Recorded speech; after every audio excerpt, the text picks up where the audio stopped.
So Elvis obviously knew that.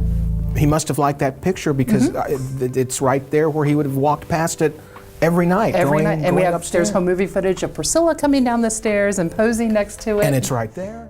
Beneath the rhinestone glamour and legendary guitars, Graceland holds a secret that's eluded the world for nearly half a century. Hidden behind layers of velvet rope and silence is a room Elvis Presley never meant for the public to see.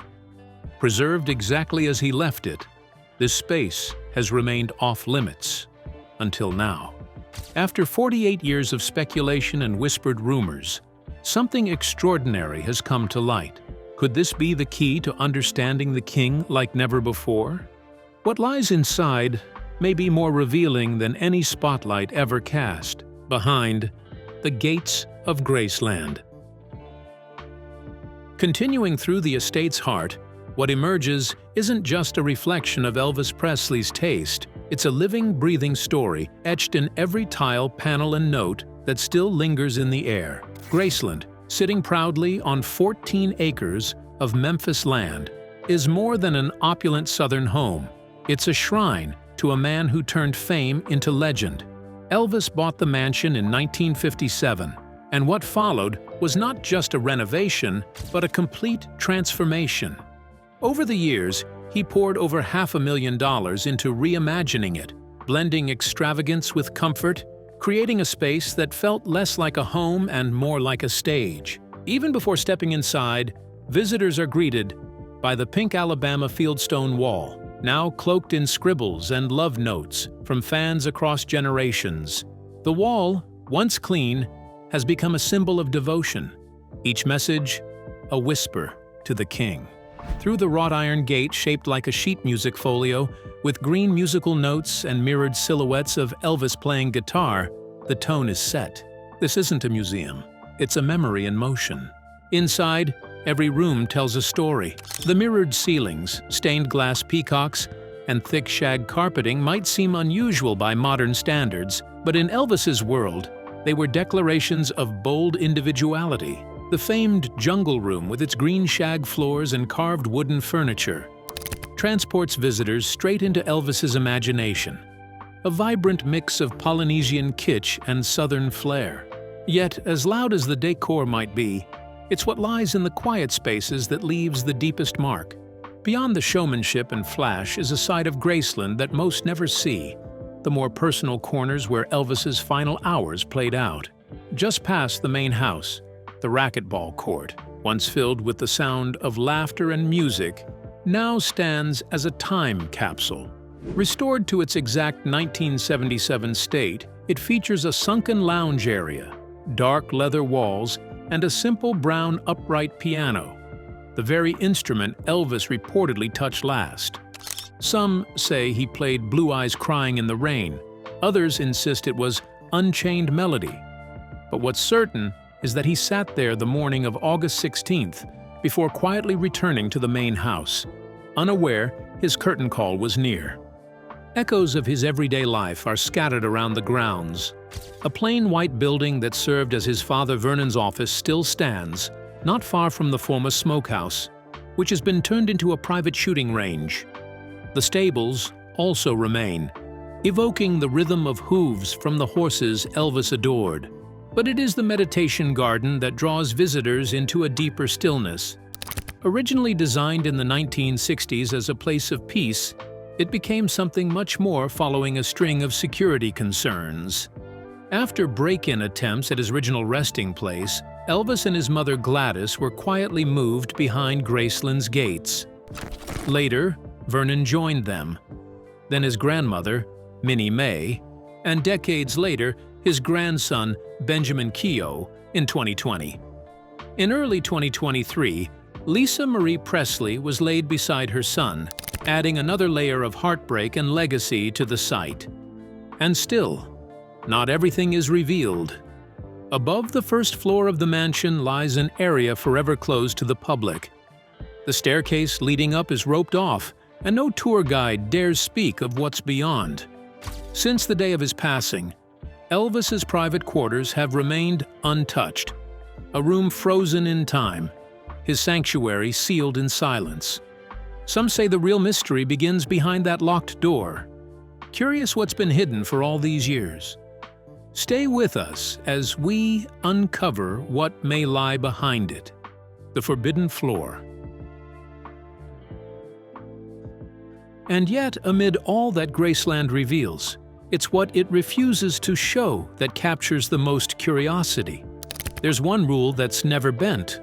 One area no visitor, no matter how famous or powerful, has ever been allowed to enter the second floor. While guests can wander through Elvis's living room, admire his gold records, marvel at the mirrored ceilings in the jungle room, or explore his private jets, the staircase leading to the upper level is strictly off-limits. That ban has remained untouched since August 16, 1977, the day Elvis Presley was found lifeless, just feet from his bed. The space hasn't been altered, cleaned out, or opened to the public in the decades since. This isn't about renovations or safety codes. It's reverence. That floor was Elvis's sanctuary, the only place in the mansion where he could escape the spotlight, shed the rhinestones, and simply be himself. Even during his life, the upstairs belonged to him alone. Staff followed his rule to the letter. If you weren't invited, you didn't go. Period. When Elvis passed, that boundary wasn't lifted. It became sacred. Today, the rooms above Graceland remain exactly as he left them. Clothes still hang neatly in his closet. Vinyl records sit stacked beside his bed. The TV across from his chair remains unmoved. It's not staged for a tour. It's frozen in time, a sealed memory preserved with an almost eerie care. Not even presidents have breached it.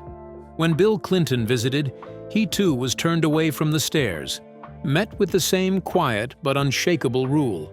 Yet with that level of secrecy comes speculation. Fans around the world can't help but wonder what lies beyond that landing. Why does such protection exist for a few personal rooms? Over time, the mystery has given birth to theories, some respectful, others downright bizarre. Some say it's out of deep respect for Elvis's legacy. Others whisper about secrets kept hidden, details that could rewrite the story of his final hours. Whatever the truth, one thing is certain: the forbidden floor has become more than a private space. It's a question with no answer, a room locked in legend. And for those who stand just below the barrier, staring up at what they'll never see, that silence speaks louder than any tour guide ever could. Where the music fell silent. That silence, wrapped in velvet ropes and shadows at the top of the stairs, hides more than just personal space. It hides the very place where Elvis Presley's story met its sudden, tragic end. The upstairs of Graceland, off-limits to everyone since 1977, wasn't just a refuge for the king of rock and roll. It became the stage for his final moments. On the morning of August 16, 1977, Elvis was found unresponsive in the bathroom just steps away from his bedroom. It was his girlfriend at the time, Ginger Alden, who discovered him. Paramedics arrived swiftly, but there was nothing more they could do. At just 42 years old, the man who redefined music and culture was gone. The official cause of death was ruled a heart attack, but questions began swirling before the body was even laid to rest.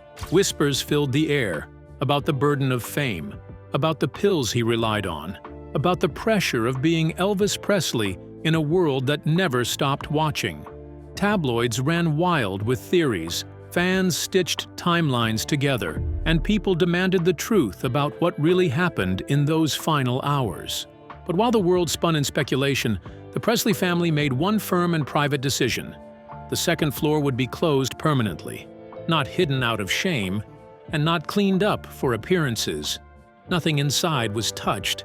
Not the chair across from the television, not the stacks of books he had been reading, not even the bed he had slept in the night before. Every object remained exactly as it had been. It wasn't just preservation. It was the protection of memory, of humanity, of dignity. That bathroom, that bedroom, that hallway, they weren't exhibits. They were remnants of the man behind the legend. Opening those rooms would have satisfied a million curiosities, but it would have turned grief into spectacle, a sacred space into a photo op.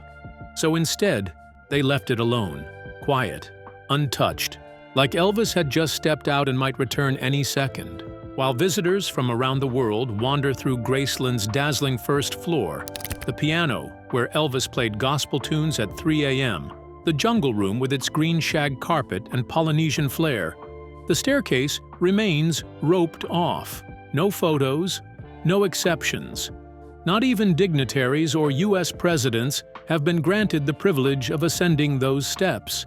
And what of the locked door at the top? It's more than just wood and hinges. It stands as a barrier between the world we knew and the private realm only a few were ever allowed to witness. A final note in the symphony of a life lived boldly. What truth lies beyond it, mundane or monumental, remains shrouded in silence, forever sealed. Stay tuned, because the mystery behind that door is one you won't want to miss. The silent witnesses of Graceland's upper floor.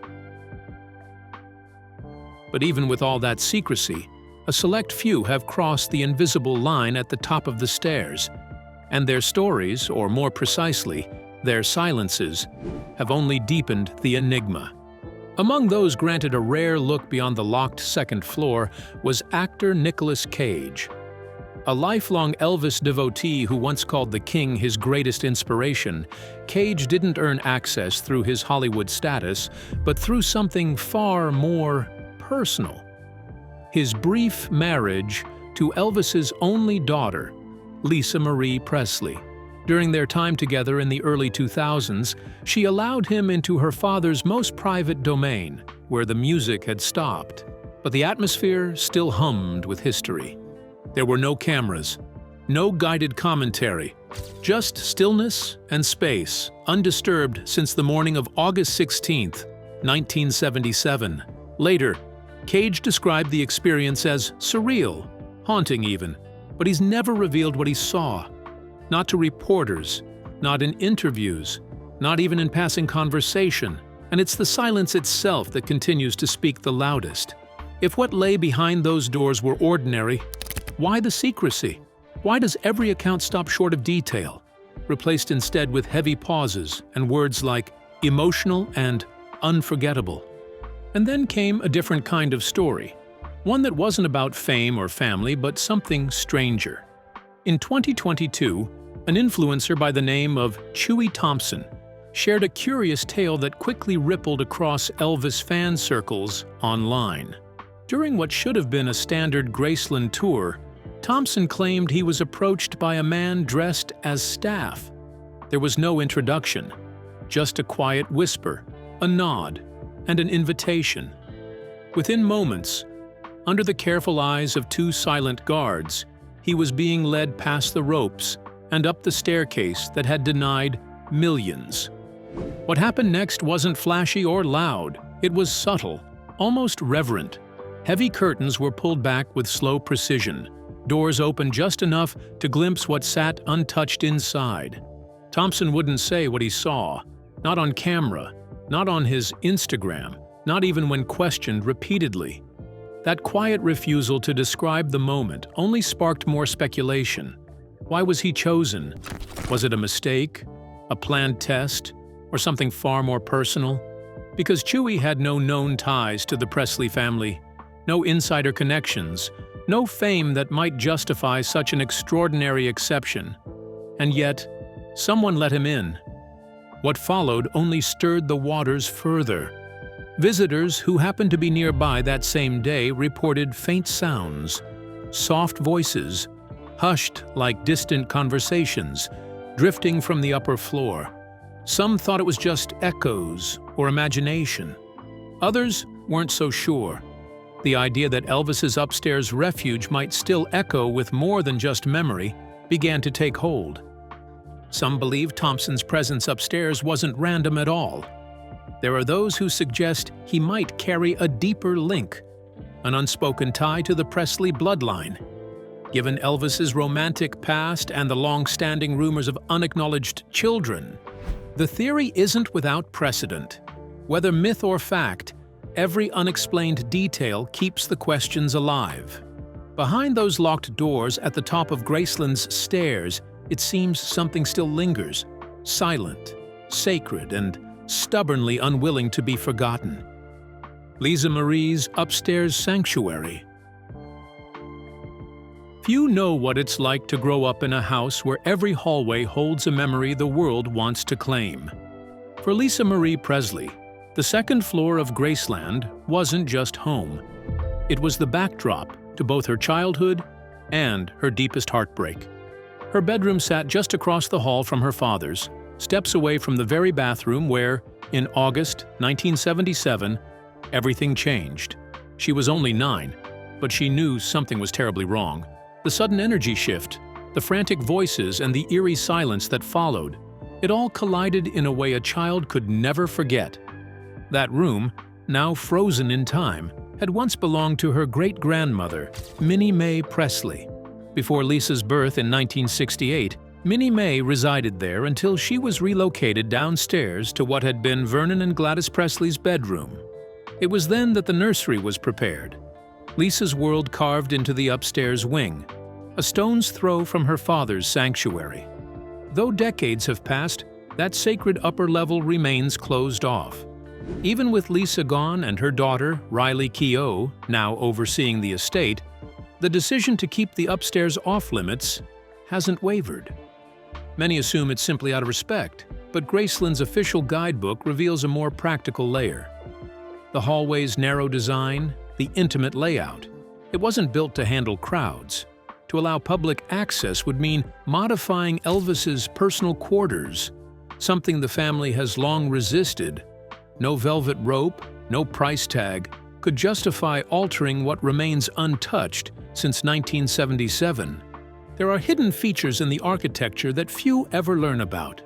Tucked at the top of the staircase is a modest door, barely visible from below. Behind it lies a narrow stairwell that descends straight into the kitchen, allowing Elvis to move between floors unnoticed. It was a quiet passageway, one he favored when the downstairs buzzed with guests or reporters. Originally, the upstairs hallway was more open, its railing offering a view of the grand staircase below. But as Elvis became more reclusive in his later years, he had the space enclosed. A wall and door were added to shield the second floor from the first, creating a true sanctuary, a place where the outside world, no matter how loud or adoring, could not intrude. Today, that same door remains shut, nearly invisible to visitors. Just steps beyond it sits a preserved world that only a handful have ever seen. But what's behind that hidden door, sealed off from the world? Stay glued to your screen to discover more. Elvis's Hidden Kingdom, where the world couldn't follow. Just beyond that sealed door at the top of the stairs, where silence seems thicker and time refuses to move forward, lay the only place where Elvis Presley could truly disappear. Not into fame or fortune, but into himself. While Graceland below pulsed with guests, music, and the rhythm of daily life, the second floor was a different universe. It wasn't built for show. It was built for solitude. To grasp why this space remains closed to the public, you first have to understand the man it sheltered. Elvis wasn't just the king of rock and roll. He was a man caught between his public image and a deep yearning for peace. He gave the world his voice, his energy, and his charisma. But what he kept upstairs was his silence. The higher he climbed in fame, the more fiercely he guarded that private world above the stairs. For Elvis, privacy wasn't a luxury. It was survival. Night after night, he would retreat to his haven while the rest of the world slept. Hours blurred together as he stayed up reading religious texts, flipping through television channels, or softly picking out melodies on his guitar. He moved through those rooms like a ghost in his own castle, a night owl wrapped in velvet and introspection. Daylight meant obligation. Night meant freedom. His bedroom wasn't some opulent display. It was precise, personal. A custom-built bed centered the room, larger than most, because Elvis liked to feel space around him. Stacks of records and dog-eared books lined the shelves, many marked with notes in the margins. He read everything from philosophy to Eastern spirituality, searching perhaps for answers even his fame couldn't deliver. A small button by the bed connected him directly to the kitchen. One press, and staff would bring him a soda, or his beloved peanut butter and banana sandwich, sometimes in the early hours before dawn. There were no crowds here, no photographers, no screaming fans. Just Elvis, unfiltered, unguarded, and that's why the space carries a weight words barely capture. Because, as peaceful as that room was for him in life, it also witnessed his final moments. On August 16, 1977, Elvis Presley died upstairs, in the very place he trusted the most. That single fact transformed the space from a retreat into a tomb of memory. It isn't just a room. It's a portrait of the man behind the myth. Every preserved detail, from the bathroom fixtures to the layout of the hallway, remains untouched. Not out of habit, but out of reverence. The Presley family made a choice to let that world stay sealed. Not for profit, not for spectacle, but to keep intact what little remains of the real Elvis. Once a place becomes a photo op, it stops being sacred. And Graceland's second floor is sacred. There's a reason even the official tours stop at the staircase. Why visitors can only peer upward, never ascend. The mystery isn't meant to be solved. It's meant to be respected, because protecting that space means protecting the story Elvis never told, his quiet battles, his nightly rituals, his need to escape the throne everyone else admired. And just when you think you've pieced together who Elvis was through the records, the performances, and the glimmering white jumpsuits, you realize the truth never lived on stage. It lived upstairs, where the lights were low, the curtains drawn, and the king of rock and roll finally stopped performing, beyond the staircase. And just when you think the echo of Elvis's final footsteps has faded, your eyes are drawn upward, to the part of Graceland you're not allowed to see. For all its rooms filled with gold records and dazzling jumpsuits, for all its velvet ropes and preserved relics, it's what lies beyond that upstairs hallway that continues to stir the deepest questions. That locked floor isn't simply off-limits, it's untouchable. And it has stayed that way since August 16, 1977. Graceland is many things. A museum, a landmark, a destination for millions. But at its core, it's still a home, a place where Elvis laughed, ate, played, and retreated when the world demanded too much. Thousands walk its halls each year, hoping not just to see the king's house, but to connect with the man himself. They peer into his kitchen, stand near the jungle room, and walk across the same carpet he padded across barefoot. The air still feels thick with his presence, as if time bent around this space and refused to move forward. But no matter how close you get, the second floor remains sealed. Behind that simple wooden door lies a piece of Elvis that the world will never touch. No tours venture past it. No camera has ever captured what's inside. No snapshot has surfaced to spoil its secrecy. Because for all the pieces of Elvis Presley's life that were displayed for the public, his voice, his image, his performances, there had to be one place that stayed his alone. That space is frozen in time, kept exactly as it was the day he died. It's not a museum exhibit, not a display to be analyzed. It's a quiet tribute to the man who needed one corner of the world untouched by flashbulbs and headlines. Inside, it's said his bedroom remains unchanged, his favorite records still neatly stacked, personal items right where he left them. But the truth is, nobody outside the Presley family really knows. That's the power of it. That uncertainty doesn't weaken the legend. It strengthens it. The decision to keep the upstairs locked wasn't just about privacy. It was about preserving the last pure piece of Elvis, without commentary, without interference, in a world where nothing stays hidden for long. This one act of restraint feels almost radical.